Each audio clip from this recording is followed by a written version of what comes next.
6,500 টাকা ছিল। এখান থেকে আমার কাছ থেকে ধরেন ওরা টাকা কাটেনি, পরে আমাকে খালি গাড়ি ভাড়াটা দেওয়ার মতন দিচ্ছে, বাড়ি যাওয়ার মতন গাড়ি ভাড়াটা দিচ্ছে।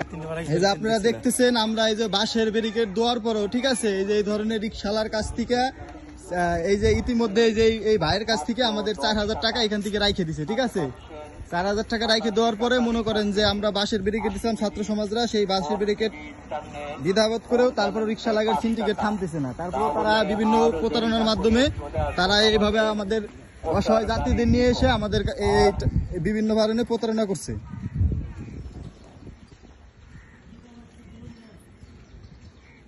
আমরা এখন চেষ্টা করব এই ভাইটির টাকাটা উঠাই দেওয়ার জন্য, আপনারা সাথেই থাকুন।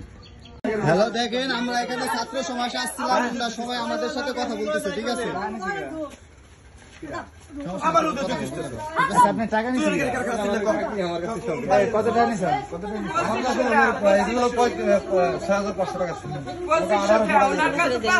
পুলিশের কি কবো না টাকা ফেরত দিবি? টাকা ফেরত দোষ যাইতেছে, টাকা ফেরত দিবি। আমার নাম ভাই কামরুজ্জামান ইসলাম, আমি ঢাকা সাভারে থাকি।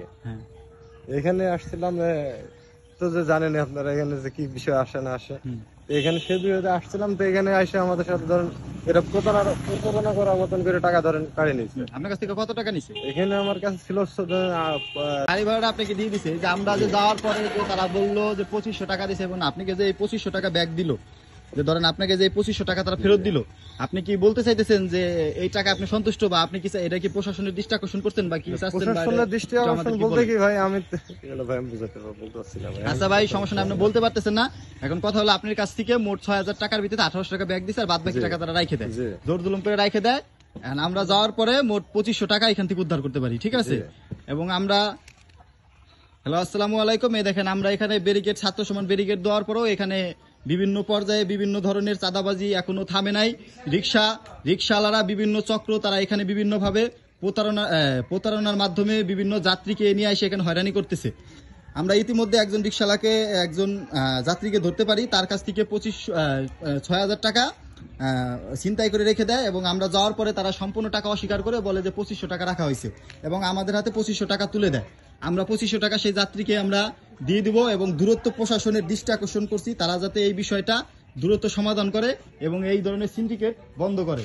যদি এই ধরনের সিন্ডিকেট বন্ধ না করে, তাহলে আমরা মনে করব যে আমরা এখনো স্বাধীন দেশে বাস করি নাই, আমরা এখনো স্বাধীনতা পাইনি, এবং আমরা এই দৌলতদিয়াবাসী এখনো আমাদের চাঁদাবাজ মুক্ত হয় নাই, ছিনতাইখোর মুক্ত হয় নাই।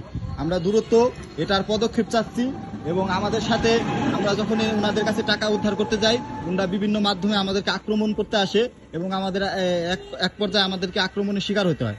ধন্যবাদ সবাইকে, আশা করি সবাই আমাদের সাপোর্ট করবেন এবং আমাদের দিকে সবাই এই ভালো কাজে এগিয়ে আসবেন। ধন্যবাদ।